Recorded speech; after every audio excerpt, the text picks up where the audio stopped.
নমস্কার। দূরদর্শন ত্রিপুরা আয়োজিত অনুষ্ঠান ব্রেকিং দ্য সাইলেন্সে আপনাদের প্রত্যেককে স্বাগত। ওয়ার্ল্ড হেলথ অর্গানাইজেশনের পরিসংখ্যান বলছে 1981 সালে HIV/AIDS আবিষ্কারের পর থেকে এখন অবধি প্রায় 85.5 মিলিয়ন সংখ্যক লোক এই মারণ রোগের দ্বারা আক্রান্ত হয়েছেন তথা ইনফেক্টেড হয়েছেন।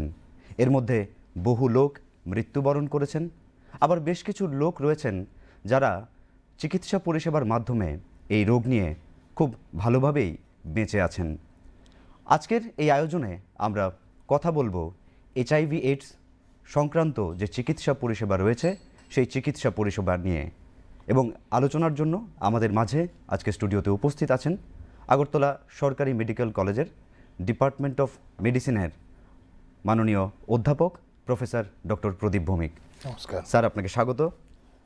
একদম প্রথম যে প্রশ্নটা স্যার আপনার কাছে রাখতে চাই সেটা হচ্ছে এই যে HIV/AIDS এই শব্দটির সঙ্গে আমরা কম বেশি প্রত্যেকেই পরিচিত। স্কুল থেকে শুরু করে আমরা যত বড় হয়েছি, স্কুল কলেজ বিশ্ববিদ্যালয়ে পড়েছি কিংবা সামাজিক মাধ্যমে বিভিন্ন জায়গায় HIV/AIDS সম্পর্কে আমরা কম বেশি জানি, কিন্তু তার মধ্যে অনেকটা ভুল ধারণাও আছে। আপনার থেকে একবারে সুস্পষ্টভাবে জানতে চাই যে HIV/AIDS মূলত বিষয়টা কি এবং তার লক্ষণগুলো ঠিক কী কী? ধন্যবাদ। সর্বাগ্রে দূরদর্শন কেন্দ্রর যারা দর্শক রয়েছেন, শ্রোতারা রয়েছেন, সবাইকে আমার প্রণাম, নমস্কার, ভালোবাসা ও অভিনন্দন।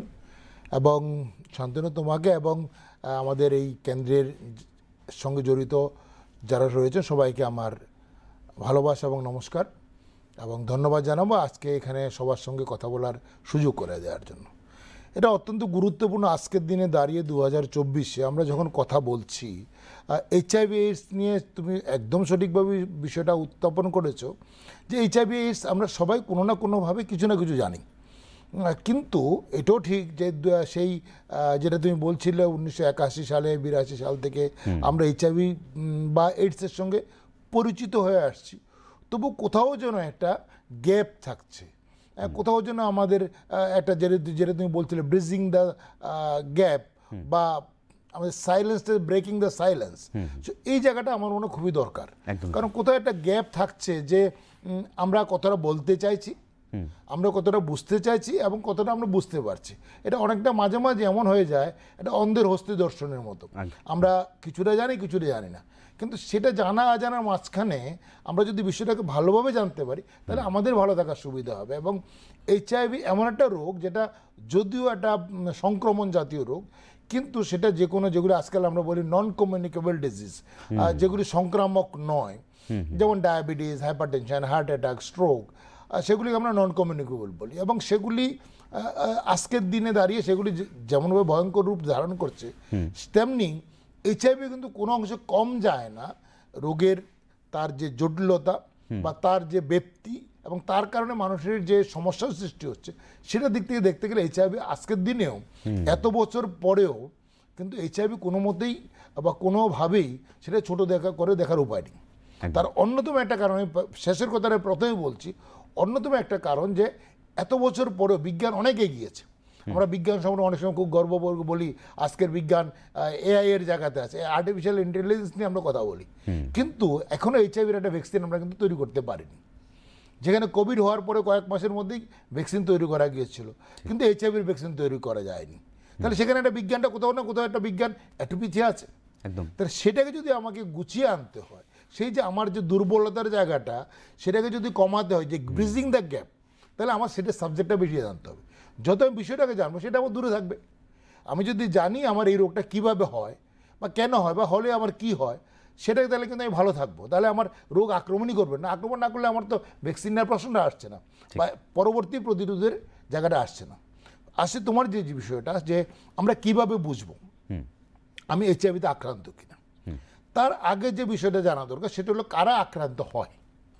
আমরা রাস্তায়, ফেস্টুনে, পোস্টারে বা বিভিন্ন সময় বইতে, যে কোনো স্বাস্থ্য মেলা বলি বা অন্য কোনো মেলায় যাই, সেখানে কিন্তু HIV/AIDS নিয়ে অনেক কথা বলা হয়। আমরা অনেক সময় সেগুলো দেখতে চাই না। কারণটা কি, আমরা বলি এটা অনেকবার দেখেছি, কিন্তু এটা কিন্তু আমরা অনেক সময় ভালোভাবে পড়ি না ওখানে কী লেখা আছে।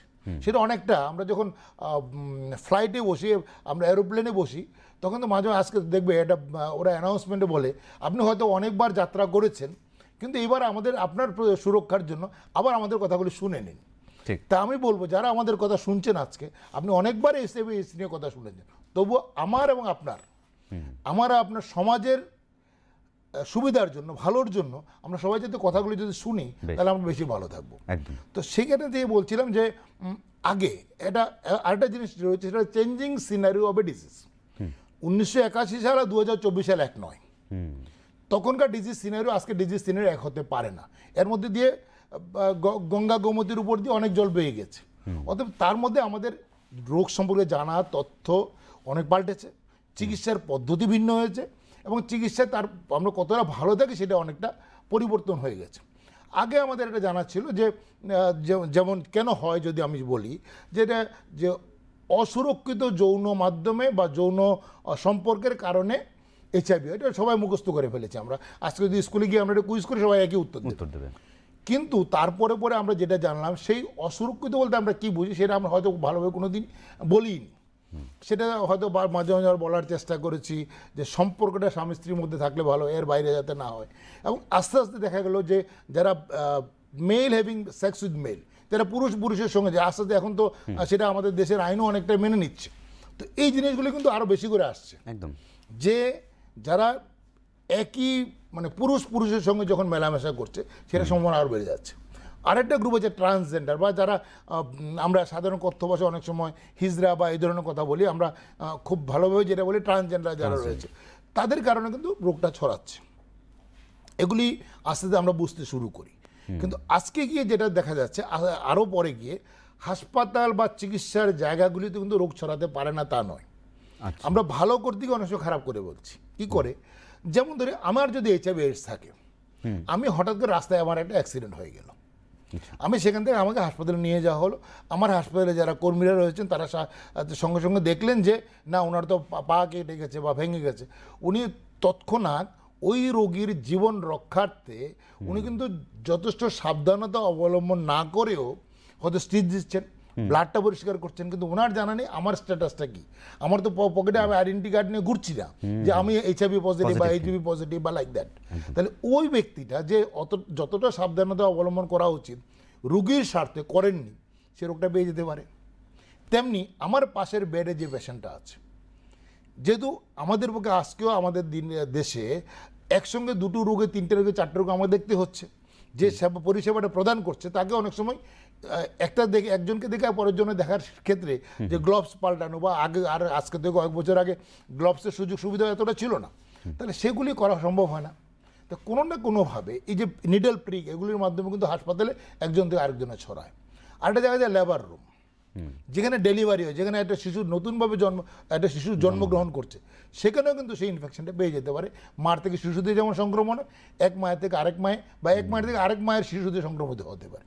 এগুলি হাসপাতালেও কিন্তু হয়, আবার হাসপাতালের কর্মীরাও কিন্তু হয়। আমি প্রথম যে HIV পেশেন্ট দেখি অনেক বছর আগে দিল্লিতে আমাদের একটা এরকম HIV একটা প্রোগ্রাম হয়েছিল, জাতীয় হয়েছিল, সেখানে একজন সিস্টার এরকম একটা সেন্টারে কাজ করতেন। উনি ওই সময় HIV নিয়ে এত বেশি প্রচার বা প্রসার বা চিকিৎসার সুবিধা হতো না। সেটা অনেকটা টিবির চিকিৎসা আগে যেমন হতো, বিশেষ করে শুধু পরিষেবা প্রদান করা বা তাকে ভালো সুস্থ খাবার রাখা ইত্যাদি ইত্যাদি। এই ধরনের একজন সিস্টার ছিলেন। ওই সিস্টার আমার এখন মনে হয় মণিপুর থেকে, উনি শুধু বিনে পয়সায় ওই রুগীদের সেবা প্রদান করতেন, এবং ওই রুগীরা যেহেতু ওই সেন্টারে থাকতো, ওরা বেসিক্যালি অন্য কাজগুলি করতো, মানে বিভিন্ন কাজ করে নিজেদের পয়সা উপার্জন করে ইত্যাদি। ওই ভদ্রমহিলা এই রুগীদের সঙ্গে থেকে উনি পজিটিভ হয়ে যান। এই গল্প কিন্তু একটা গল্প নয়, অনেক হাজার হাজার গল্প আছে পরিষেবা প্রদান করতে গিয়ে যেখানে চিকিৎসা কর্মীরা অসুস্থ হয়ে গেছে। সে আরেকটা পর্যায়। এরপরের পর্যায়ে আজকের জন্য যদি দেখি, এখন কিন্তু সেই পর্যায়গুলি পরে, হাসপাতালের পরে আমরা যেটা আসছি সমাজে আবার যদি ফিরে যাই, ড্রাগ অ্যাডিকশন, বিশেষ করে ইন্ট্রাভেনাস ড্রাগ ইউজ যারা করছে, যারা একই সিরিঞ্জ ইউজ করছে, এবং সেগুলোর মধ্যে অনেক গল্প আছে। এগুলি সারাদিন যদি আমরা গল্প করি, একটা প্রত্যেক ড্রাগ অ্যাডিক্টের একটা নিজস্ব গল্প আছে। সে কেন ড্রাগটা সিরিঞ্জটা শেয়ার করে, তার ব্লাড কন্ট্যাক্ট কেন করে, তারা বলে যে আমার সিরিঞ্জ দিয়ে আরেকজনকে ব্লাড দিলে সে কিক পায়। এই ধরনের শব্দগুলি আজকাল আমরা পরিচিত হই, আমরা নতুন করে শিখছি কিক। তো কিকটা কেন পাচ্ছি? তো এই ধরনের বিষয়গুলি কিন্তু আজকালের দিনে, আজকে 2024-এ দাঁড়িয়ে ড্রাগ অ্যাডিকশান এবং বিশেষ করে ইন্ট্রাভেনাস ড্রাগ এডিকশনের মাধ্যমে রোগ ছড়ানো কিন্তু অন্যতম একটা প্রধান কারণ হয়ে দাঁড়িয়েছে, এবং সেটা সবাই আমাদের সবার একটা দুশ্চিন্তার কারণ। এগুলি হলো কীভাবে রোগটা ছড়ায়। এখন আমি তো ড্রাগ নিই, বা আমার একটা এক্সট্রা ম্যারিটাল বা আদারওয়াইজ একটা সেক্সুয়াল কন্ট্যাক্ট আছে, এর মানে এই নয় যে আমার ইনফেকশন হতে হবে, সবার তো হবে না। তাহলে আমি বা আমার পরিবার বা আমার বন্ধু বান্ধব বা আমি যদি হাসপাতালে যাই কোনো কারণে, আমার চিকিৎসক কীভাবে বুঝতে পারবেন যে আমার এইচআইভি হয়েছে কিনা হয়নি, বা উনি কেন আমাকে পরীক্ষা করাবেন? যদিও আজকাল আমরা এখন আসতে চেষ্টা করি যত বেশি সম্ভব লোককে পরীক্ষা করানো, যদিও পরীক্ষা করার আগে কনসেন্ট বা ওনার থেকে পারমিশনটা নিতে হয়, তারপরে আমরা চেষ্টা করি যত বেশি সম্ভব লোককে পরীক্ষা করিয়ে দেখে নেওয়া ওনার বর্তমান অবস্থানটা কী আছে। তারপরেও বলবো কিছু নিশ্চয়ই লক্ষণ থাকে, সেটা কি, সেটা কিন্তু আরও পিছনে যেতে হবে। এইচআইভি যে ভাইরাস, সেটা কি হিউম্যান ইমিউন ডিফেন্সি ভাইরাস বা ইমিউন ভাইরাস।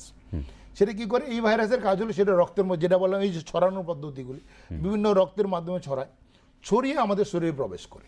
শরীরের যে কোষগুলি আমাদের শরীরের রোগ প্রতিরোধ করে, যেমন ধরো আমরা যদি এখানে বসে আছি, আমার সর্দি হয়েছে, তুমি এমনিতে বসে আছো, আমরা কথা বলছি, এখন আমি যদি অনেক হাঁচি দিই কাশি দিই, তাহলে তোমার সঙ্গে ছড়াতে আমাদের দূরত্ব খুব বেশি নয়, তাহলে কিন্তু হবে না, সবাইকে হবে না। তো এখানে আমরা ঘরে অনেকে হয়তো থাকি, এক ঘরে আমরা 4 জন থাকি, সবার তো একটা রোগ হয় না।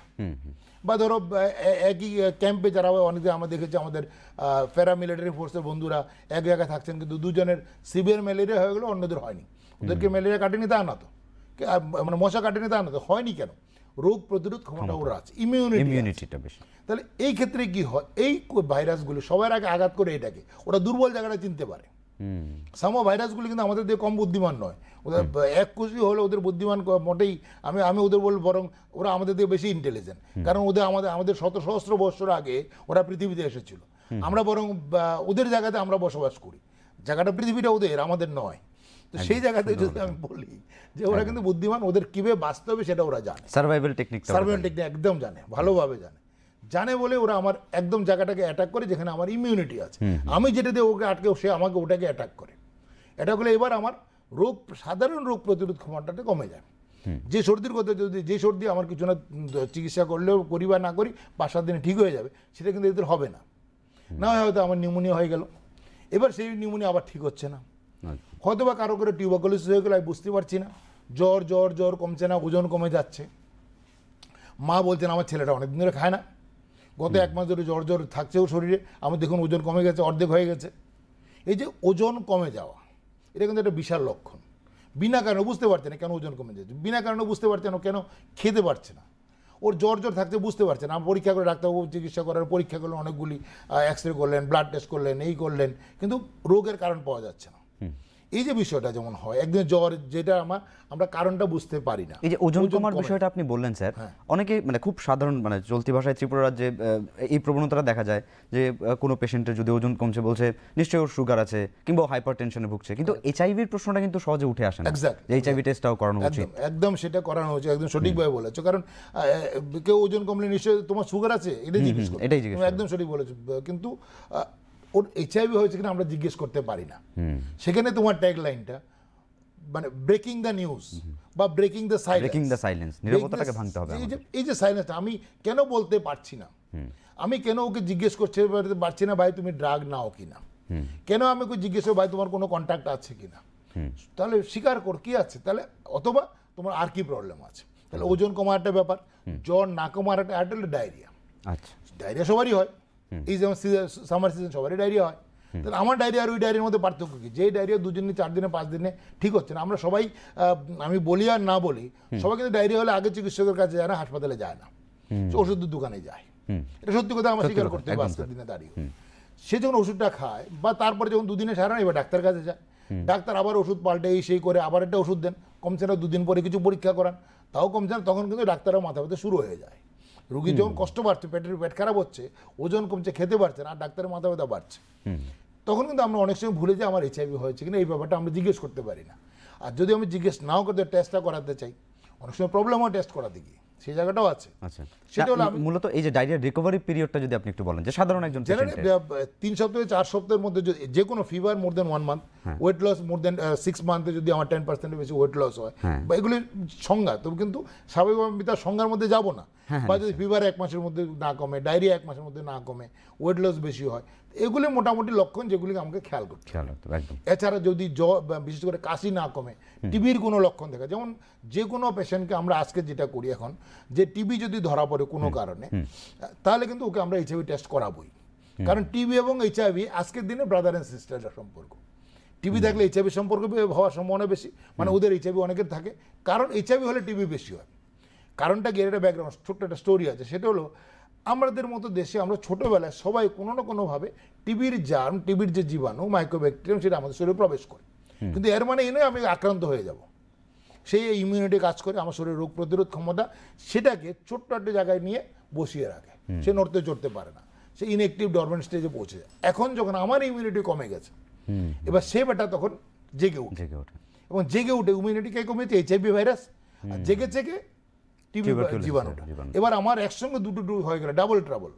একদিকে আমার এইচআইভি আর একদিকে আমার টিবি, দুটো মিলে আমাকে অ্যাটাক করছে। তার রেজাল্ট, আমার কাশি কমছে না, আমার জ্বর কমছে না, আমার হয়তো লুজ মোশন হয়ে যাচ্ছে, কমছে না, বা কারো কারো গ্ল্যান্ড দেখা দেয়, ইত্যাদি ইত্যাদি। তাহলে এই যে ওজন না কমা, খেতে না পারা, জ্বর হওয়া, বারে বারে জ্বর না কমা, ডায়রিয়া হওয়া, এগুলি সাধারণত এইচআইভি লক্ষণ, সেটা বড় হোক ছোট হোক। এখন খুব বেশি যারা বয়স, তাদের সাধারণত হয় না, কারণ তাদের এই যে জীবনযাত্রার কারণে, কারণ এটা লাইফস্টাইল ডিজিজ অনেকটাই।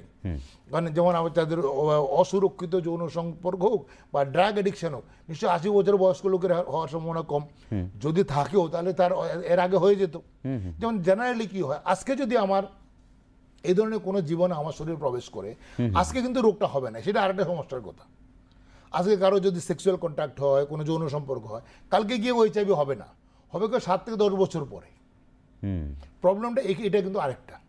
এবং শুধু ড্রাগ যারা নেয়, যেহেতু যে ডাইরেক্টলি ব্লাডে যায়, ওদের একটু তাড়াতাড়ি 5-7 বছর হয়ে যায়, এই কারণে, বা পরীক্ষা করলে ধরা পড়ে।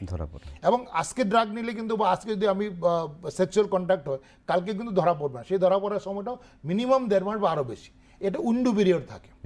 আরেকটা জায়গা থেকে, যদিও আমাদের দেশে এখন হয় না, প্রায় কম, যেমন ব্লাড ডোনে, আমি হয়তো অ্যাক্সিডেন্ট হলো, সে একই গল্পে যদি আসি, আমার ব্লাড প্রয়োজন হলো, ব্লাড দিলে কিন্তু ব্লাড ব্যাংক থেকে, সেই ব্লাডটা পরীক্ষিত, কিন্তু তার ওই যে 1.5 মাসের সময় একটা উইন্ডো পিরিয়ড রয়ে গেছে, যখন আমার জানা নেই ওইটা এইচআইভি ভাইরাস আছে কি নেই, কিন্তু আমার শরীরে প্রবেশ করে গেল, এবার আমি আক্রান্ত হয়ে গেলাম। রোগ হলো 7 বছর পরে, এবার আমার এই খুঁজে খুঁজে বের করতে হবে 7 বছর পরে কোথা থেকে আমি ব্লাড নিয়েছিলাম। তাহলে এই যে পিরিয়ডটা, ইনকিউবেশন পিরিয়ডটা এত লম্বা হওয়াতে আমরা আরও বেশি কষ্ট পাই, বুঝতে পারি না। যখন আমরা বুঝতে পারি, তখন কিন্তু আমার ইমিউন সিস্টেমটা অনেকটাই বেশি দুর্বল, এবং সেখানে আমাদের সমস্যাটা। এবং তারপরে আমি বলবো, যখনই সন্দেহ হবে, অথবা কারোর যদি নিজের সন্দেহ হয় যে আমি ড্রাগ নিয়েছিলাম, আজকে তার 7 বছর আগে ড্রাগ নিতাম, ওর নিজের স্ট্যাটাসটা জেনে নেওয়া ভালো। আজকাল আমরা চেষ্টা করছি, যেমন বিদেশে বিশেষ করে সেন্টার ফর ডিজিজ কন্ট্রোল, আমেরিকাতে একটা সিস্টেম করেছে, ওরা 18 বছর বয়সে সবাই একটা স্ক্রিনিং করার চেষ্টা করছে। বিশেষ করে হ্যাপাটাইটিস বি এর ক্ষেত্রে, যদিও বিসি এবং এইচআইভি একই রুটে চলে, একইভাবে সংক্রমিত হয়, ওরা বি এর ক্ষেত্রে বিশেষ করে একটা নিয়ম করেছে, বি আর সি এর ক্ষেত্রে 18 বছর বয়সে সবাই স্ক্রিনিং করা। আমাদের দেশে, এত বড় দেশ, 140 কোটি লোকের এটা হয়তো সম্ভব নয়, কিন্তু যারা অ্যাডাল্ট এজ 18 থেকে 40 বা 50, তাদের যদি যত বেশি আমরা স্ক্রিনিং করতে পারবো আগামী দিনে, তাহলে আমাদের কিন্তু এই রোগ থেকে মুক্তি পাওয়ার একটা সম্ভাবনা থাকছে, সেটা আমাদের দরকার। আপনি মূলত এইচআইভি এইডস কেন হয়, তার লক্ষণগুলো খুব সুন্দরভাবে ব্যাখ্যা করে দিলেন। এবার আসছি এক্সিস্টিং ট্রিটমেন্টে, কি কি ট্রিটমেন্ট ফ্যাসিলিটিস এখন অ্যাভেলেবল? অত্যন্ত প্রয়োজন, কারণ আমার মনে হয় যে দুটো জায়গা আছে এখানে। আমি দুটো জায়গায় জ্ঞানে বলছি, কারণ কেউ জেনেও চিকিৎসা করেন না, আবার কেউ চিকিৎসা করার সুযোগটা গ্রহণ করেন না, আবার কেউ মনে হয় কি আর হবে, আমার তো শেষ সব। আমি যে শেষ জায়গাটা থেকে আসি, আচ্ছা, যে লোকটা ভাবছে আমি তো বিছানায় শুয়ে আছে, তার ওজন সত্যিকারের অর্থে অর্ধেক কমে গেছে, রোজ সকাল থেকে বিকেল পর্যন্ত 10-15 বার ডায়রিয়া হচ্ছে, জ্বর কমছে না, আবার কাশিও হচ্ছে। এই যে তার একদিকে টিবি হয়ে আছে, এদিকে ডায়রিয়া কমছে না, ওয়েট কমছে, সে আর পরিবারের লোকেরা এবার অত্যন্ত মানে কি বলে, ছাল ছেড়ে দিয়েছে, একদম সঠিক, হাল ছেড়ে দিয়ে কী আর হবে দেখা যাক। অনেকে হয়তো কেয়ার করেও, আবার অনেকে কেয়ারও করতে চান না। এই যে সামাজিক জায়গাটা, এটা একটা ব্যক্তিগত, পারিবারিক এবং সামাজিক একটা কঠিন একটা অবক্ষয়ের জায়গাতে বা কঠিন একটা সমস্যাতে আমরা বোধ করি। তখন মনে করি এবার মরে গেলেই ভালো, চিকিৎসা করে কী হবে। কিন্তু আমি বলবো আজকের দিনে 2024-এ দাঁড়িয়ে এই লোকটার চিকিৎসা সম্ভব, তার টিবির চিকিৎসা নাও, এইচআইভির চিকিৎসা সম্ভব। এবং আমাদের কাছে প্রচুর পরিমাণে ওষুধ আছে। আজকের থেকে 2005-6 জন আমরা এইচআইভির ট্রিটমেন্ট শুরু করি, তখন কিন্তু আমাদের কাছে জাস্ট 3টে ওষুধ ছিল। আমরা আর এইচআইভির ক্ষেত্রে আমরা সিঙ্গেল ড্রাগ দিয়ে চিকিৎসা করি না, টিবির ক্ষেত্রে মধ্যে 4টে ওষুধ দিয়ে চিকিৎসা করা হয়। ওরা যেমন আমাকে বিভিন্নভাবে অ্যাটাক করছে, আমি কিন্তু ওকে একসঙ্গে বিভিন্নভাবে অ্যাটাক করছি। 4টে দিক থেকে অনেকটা আমি অ্যাটাক করার চেষ্টা করছি ওষুধগুলি দিয়ে। 3টে ওষুধ দিয়ে আমরা সাধারণত একসঙ্গে ট্রিটমেন্টটা শুরু করি। তাহলে সেই ভাইরাসটা আক্রান্ত হচ্ছে, তাকে আমি অ্যাটাক করছি, তাকে মারার চেষ্টা করছি। আমি কতটা মারতে পারলাম সেটা বড় কথা নয়, বড় কথা হলো তার কিন্তু গতিটা আমি আটকে দিলাম। তাকে আমি নদীর ওই পারে আটকে দিলাম, আমার নদী ক্রস করে আমার দিকে আসতে পারলো না। আমি সৈন্যবাহিনীকে ওই দিকে আটকে দিলাম, তার সৈন্যবাহিনী এগোতে পারলো না, আমি ভালো আছি। এবার আমি আস্তে আস্তে সুস্থ হয়ে যাব। সে যদি আমাকে অ্যাটাক করতে না পারে তাহলে ভালো হবো, তাহলে সুস্থ হবো না, সে কথাটা ভুল। অর্থাৎ আমি যতটাই অসুস্থ হই না কেন, যদি আমি সুচিকিৎসা করি, ঠিকভাবে চিকিৎসা করি, একটু সাবধানতা অবলম্বন করি, বা সেক্ষেত্রে যদি একটু নিউট্রিশনের সুযোগ গ্রহণ করি, তাহলে চিকিৎসা সম্ভব। মানে শেষ কথা এখন কিন্তু লেখার সময় হয়নি, যে আমার শেষ সব হয়ে গেছে সেটা নয়, সেটা একদিকের গল্প। আরে তো যার আজকে ধরা পড়েছে কোন ইয়াং ছেলে, 20 বছরের ছেলে, ড্রাগ নিত, মা বাবা দেখছে কিছু হচ্ছে না, বা কোনো কারণে ওকে হয়তো আজকাল যেমন অনেকগুলি রিহ্যাবিলিটেশন সেন্টার আছে, ওখানে ওরা টেস্ট করায়, BCHIV টেস্ট করে। আমাদের অনেকগুলি যেমন এই T6-এরও, আমাদের ত্রিপুরা এইডস কন্ট্রোল সোসাইটিরও অনেকগুলি অর্গানাইজেশন আছে যারা টেস্ট করে ধরা বলে HIV আছে। কিন্তু ও তো বলছে আমি তো ইয়াং ম্যান, আমি তো রোজ জিমে যাই, আমার তো কিছু নেই। ও ড্রাগ নিয়ে ঠিক আছে, সে তো আমার ভালো জন্য, মানে আই এনজয় দ্য ড্রাগ, এরকম একটা ব্যাপার, মানে লাইফ ইজ ইয়োর্স, এইরকম একটা কনসেপ্ট আছে ওদের মাথায়। কিন্তু আমার কেন HIV হবে? আর ধরা বললো ও হয়েছে, ঠিক আছে, কিছু হবে না। এই যে কিছু হবে না, এই জায়গাটা আমাদের ক্ষতি করছে। কারণ এখন যদি আমি ওষুধটা ব্যবহার করি, আমার সিমটম নেই, ওজনও কমছে না, জ্বরও নেই, ডায়রিয়া নেই, কিছু নেই, ফিট, শুধু HIV পজিটিভ পাওয়া গেছে। এখন যদি আমি ট্রিটমেন্টটা শুরু, কারণ ট্রিটমেন্টের পদ্ধতি এখন পাল্টে গেছে। আজকে তো 2005-06 যখন আমরা চিকিৎসা শুরু করি, তখন ছিল অনেকগুলি ক্রাইটেরিয়া ছিল, এদের চিকিৎসা করা যাবে, সবাইকে চিকিৎসা করার সিস্টেমটা ছিল না। এখন টেস্ট অ্যান্ড ট্রিট, টেস্ট করলাম, পজিটিভ হলো, ট্রিট শুরু করো। তাদের যত তাড়াতাড়ি চিকিৎসা শুরু করবো, তত তার জটিলতা কমবে। ওদের চিকিৎসা শুরু করা, এখন ওই ছেলেটা সে যদি গ্রহণ, বা ওই মেয়েটা যদি না আমার তো কিছু হয়নি এই ভাবটা থাকে, তাহলে অসুবিধা হবে। আর যদি সে এই ভাবটা না ঠিক আছে, অসুস্থ হয়েছে, ওরা যখন বলছে আমি সবার কথা মানব, চিকিৎসা শুরু করি। এবং আজকের দিনে যে ট্রিটমেন্টের সুবিধা আছে, তাদের প্রায় অনেকেরই সম্পূর্ণ স্বাভাবিক, এবং যে জীবনটা ওর হওয়ার কথা ছিল 70 বছর 80 বছর, সেটা হয়তো কোনো আপত্তি নেই। আমাদের অনেক পেশেন্ট আছে আজকে, সে 2000 আমাদের এখানে যেহেতু আমাদের আগরতলা গভর্নমেন্ট মেডিকেল প্রথম ART সেন্টার, মানে অ্যান্টি রিট্রোভাইরাল থেরাপি সেন্টার শুরু হয়েছিল, তখন যারা ট্রিটমেন্ট করেছে এখনও যথেষ্ট বহাল তবিতে সুস্থভাবে আছে। তাহলে সেই 2005 মানে এখন 24, প্রায় 20 বছর যদি ওরা সুস্থ থাকতে পারেন, তাহলে আজকে যে ছেলেটা ইয়াং ছেলে, যার আদারওয়াইজ ইমিউনিটি ভালো আছে, ওখানে সুস্থ থাকবে না। আমার বক্তব্য এখানে যদি পজিটিভ ট্রিটমেন্ট নিতে হবে। এবং সুস্থ আরেকটা জায়গায় কি আছে, সে যদি ওষুধ খেতে থাকে, তাহলে কিন্তু ওর ইমপ্রুভমেন্ট হবে, ওর অন্য যে ইনফেকশনগুলি হয় বা অপরচুনিস্টিক ইনফেকশন যেগুলিকে আমরা বলি, সেগুলি হবে না, নাহলেও ভালো থাকবে। এবার প্রশ্ন হলে তারপরে পরবর্তী জীবনে বিয়ে করতে পারবে বা অন্যান্য জীবনের সব কিছু করতে কোনো বাধা নেই। অর্থাৎ স্বাভাবিক সুস্থ জীবন পাওয়ার কোনো অসুবিধা নেই। সেটা একটা গ্রুপ। আরেকটা গ্রুপ হচ্ছে কিছুটা অসুস্থ, কিছুটা সুস্থ, ওরা ওষুধ দিচ্ছে কিছুদিন খেয়ে। এখন যে কোনো ওষুধের, আমি যদি আজকে এখন এই মুহূর্তে আমার জ্বর হলো, সর্দি হলো, আমি একটা প্যারাসিটামল খাই, তাহলে কিন্তু আমার একটা ঘাম দিতে পারে, শরীরটা অস্বস্তি লাগতে, খারাপ লাগতে পারে, 1-2 ঘন্টা অস্বস্তি থাকবে। প্রত্যেক ওষুধের কিছুটা কিছু সাইড এফেক্ট থাকতে পারে, কিন্তু ওরা বলে না এই ওষুধের জন্য হচ্ছে আমি ওষুধ খাবোই না। এই অবহেলাটা চলবে না।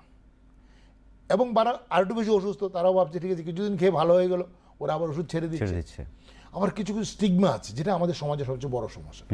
যদি আমি জানি বা আমার পাশের বাড়ির লোক জানে যে আমি HIV-তে আক্রান্ত, সে আমাকে এটা অবহেলা করতে শুরু করে। এখন তো এর মধ্যে কিছু কিছু লোক কী করে, ঠিক আছে আমি তাহলে ত্রিপুরাতে থাকবো না, বা আমি গুয়াহাটিতে থাকবো না, আমি পেলে যাবো অন্য জায়গায়। সে অন্য জায়গায় চলে, সেখানে তার কোনো কেউ জানে না আমি HIV-তে আক্রান্ত, আমি আমার মতো কাজ করতে শুরু করলাম। কিন্তু জীবাণুও তো কাজ করছে আমার ভেতরে। একদম। আমি একটা হয়তো একটা কর্পোরেট হাউসে কাজ করছি, কিন্তু আমার জীবাণুটা আমার শরীরে কাজ করছে, সেটা আমাকে দিন দিন দুর্বল করে দিচ্ছে।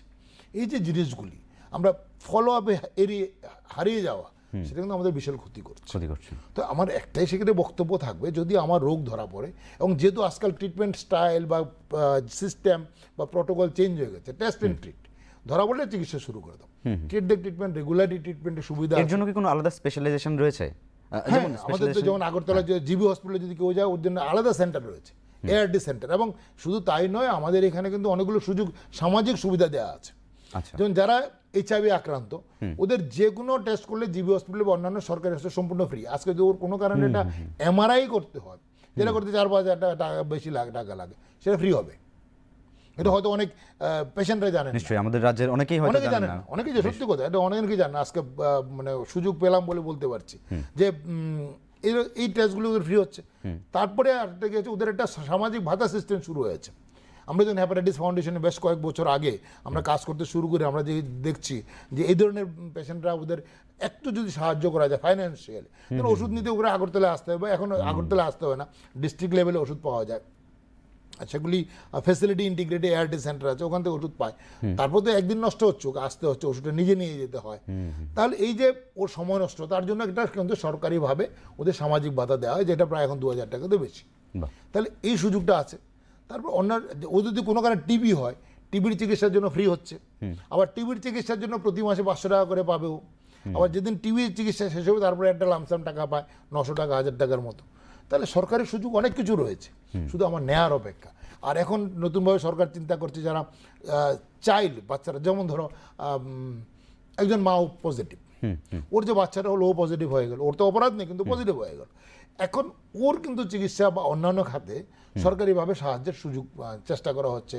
ওদের স্টাইপেন্ড দেওয়া, বই দেওয়া ইত্যাদি ইত্যাদি, মানে child living with HIV AIDS, CLHIV যাদের আমরা বলি, ওদেরও সুযোগ দেওয়া হচ্ছে, বা আগামী দিনে হয়তো আরও সুযোগ বাড়বে। তাহলে চিকিৎসা করলে এইচআইভি ছাড়বে না, নেগেটিভ। ওদের ভয়টা হলো আমাদের সারা জীবন সে ওষুধ খেতে হবে। ডায়াবেটিস হলে খেতে হয় না, খেতে সারা জীবনই তো খাই আমরা। হাইপার টেনশনে সারা জীবন খেতে হবে, হার্ট অ্যাটাক হলে সারা জীবন খেতে, স্ট্রোক হলে খেতে হবে। তাহলে এটা খেলে করতে কটা রোগ আমরা ওষুধ না খেলে হয়। ম্যালেরিয়া, টাইফয়েড, এরকম 2-4টে লোক সর্দি কাশি জ্বর ছাড়া আর বেশিরভাগ আমার ক্রনিক ডিজিজগুলি তো আমার সারা জীবন ওষুধ খেতেই হয়। তাহলে আমি এইচআইভির ওষুধ খেলে আমি কেন ভয় পাচ্ছি? ডাক্তারবাবু, মানে আজকে আপনাকে পেয়ে এই প্রশ্নটা করছি। আমাদের বেশিরভাগ লোকের মধ্যে এই প্রবণতাটুকু আছে যে যখন আমি সুস্থ হয়ে যাচ্ছি, মানে ইভেন অ্যান্টিবায়োটিক যখন আমাদেরকে ডাক্তারবাবু দিচ্ছেন, 2 বা 3টে খেলাম, আমি সুস্থ হয়ে গেলাম, তারপর বাকি 7টা খাচ্ছি না। এটা এইচআইভি এডস এর ওষুধের ক্ষেত্রে আপনি এই জায়গাটা যদি একটু আমাদের দর্শক যারা দেখছেন তাদের কারণটা কি, আমরা যখন এই যে আমাদের যেমন জিবি হসপিটালের যে সেন্টার, সেটা এআরটি প্লাস সেন্টার।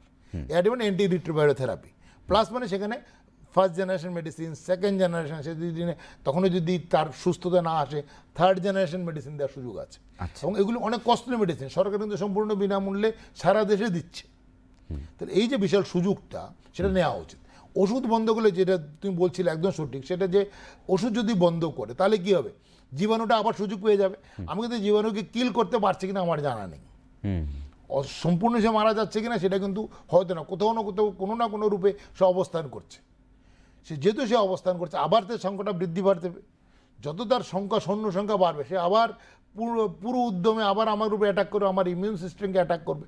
তাহলে আমি আবার আরও সুস্থ হব, আর সুযোগটা দেবো কেন? একদম আমি যদি না দিই, এটা সঠিক যে তারকে যদি আমরা ওষুধটা আমি সারা জীবন সঠিকভাবে খেয়ে যেতে পারি, আমার মনে হয় আজকের দিনে দাঁড়িয়ে এরা সারা জীবন সম্পূর্ণ সুস্থ থাকতে কোনো বাধা নেই। শুধু যখন অসুবিধা হবে, যেমন যদি কেউ সঙ্গে যদি একজন স্বাভাবিক লোকের নিউমোনিয়া হলে যে চিকিৎসা, একজন এইচআইভির লোকের নিউমোনিয়া হলে কিন্তু চিকিৎসাটা একটু ভিন্ন হবে। সেই জায়গাটা আমার জানতে হবে, বা আমার রোগীকে জানতে হবে। আমার একটু কিছু হলে আমি চিকিৎসকের শরণাপন্ন হবো। তার জন্য তো আমার বিনামূল্যে আমার সমস্ত সরকার থেকে বিভিন্ন পরিষেবা দেওয়া হচ্ছে। এই যে সুযোগটা আমরা যদি জানি, তাহলে আমরা ভালো থাকতে কোনো আপত্তি নেই। একদমই। অসংখ্য ধন্যবাদ ডাক্তারবাবু আমাদের সঙ্গে এই আলোচনায় অংশগ্রহণ করার জন্য, এবং খুব সহজভাবে এইচআইভি এইডস সংক্রান্ত যে চিকিৎসা পরিষেবা রয়েছে অর্থাৎ আমাদের রাজ্যে এবং মূলত আগরতলা সরকারি মেডিকেল কলেজে, সেই সমস্ত বিষয় নিয়ে আলোচনা হলো। এবং দর্শক বন্ধুরা, আপনারা আজকের এই আয়োজনে যেটা মূলত জানলেন সেটা হচ্ছে যে এইচআইভি এইডসে যদি আপনি আক্রান্ত হন, তাহলে সরকার থেকে বিনামূল্যে আপনাকে চিকিৎসা পরিষেবা দেওয়া হবে। এবং ডাক্তারবাবু যে বিষয়টার উপর সবথেকে বেশি গুরুত্ব আরোপ করলেন যে আপনাকে চিকিৎসা পরিষেবা নিয়ে যেতেই হবে, অন্য 4-5টা ওষুধের মতো এটাও আপনাকে প্রতিদিন নিতে হবে এবং কোনো প্রকারেই বন্ধ করা চলবে না। এবং আমাদের এই আয়োজনের মূল যে বার্তা সেটি হচ্ছে এই এইচআইভি এইডস নিয়ে আমাদের কথা বলতে হবে। আমাদের কথার উচ্চারণে যেন বর্তমান সমাজে যে স্টিগমা রয়েছে, যেই ছুঁত ছুঁত ভাব রয়েছে, সেটাকে যেন আমরা সমূলে দূর করতে পারি। কারণ আমাদের প্রত্যেকেরই লক্ষ্য একটাই, যে একটা সুস্থ এবং একটা ভালো এবং এমন একটা সমাজ গড়ে তুলতে হবে যেই সমাজে আমাদের আগামী প্রজন্ম হাসি খুশি থাকবে। এবং অনুষ্ঠান শেষ করার আগে ডাক্তারবাবু আপনাকে অসংখ্য ধন্যবাদ জানাই আবারও। দর্শক বন্ধুরা, আপনারা দেখছেন দূরদর্শন ত্রিপুরা। নমস্কার।